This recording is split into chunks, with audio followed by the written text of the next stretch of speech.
அனைவருக்கும் இனிய வணக்கம் நண்பர்களே. எல்லோரும் எப்படி இருக்கீங்க? சரிங்க, இன்றைக்கி எதை பற்றி சொல்லலாம் அப்படின்னா கடன். இந்த கடன் அப்படிங்கிறது வந்து பார்த்திங்கன்னா, நம்ம பிறப்பிலிருந்து இறப்பு வரைக்குமே இந்த கடன் நம்மளோட வந்துக்கிட்டே தான் இருக்கும். நம்ம கடந்தும் போவோம். இதெல்லாமே நம்ம சகஜம்தான் இல்லைங்களா? சரி, பண மதிப்பிலான அந்த கடன்களை நம்ம பெறும் பொழுது சில சமயங்கள் அதை வந்து நிறைவேற்ற முடியாத பொழுது நம்ம நிறைய இழந்துடுறோம். இதனால் மன உளைச்சலுக்கு ஆளாகிறோம். எப்படின்னா, ஒரு ஒரு வீட்டை இழந்துடுறோம், ஒரு நிலத்தை இழந்துடுறோம், இல்லை ஒரு பொருளை இழந்துடுறோம். இந்த மாதிரிலாம் இழந்துட்டோம் அப்படின்னா அதை மீட்டு கொண்டு வந்துடலாம், புதுசாக கூட வாங்கிடலாம்.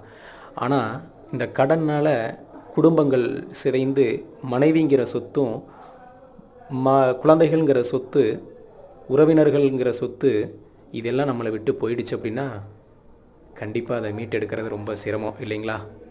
சும்மாவா சொன்னாங்க கடன் அன்பை முறிக்கும்னு? சரி,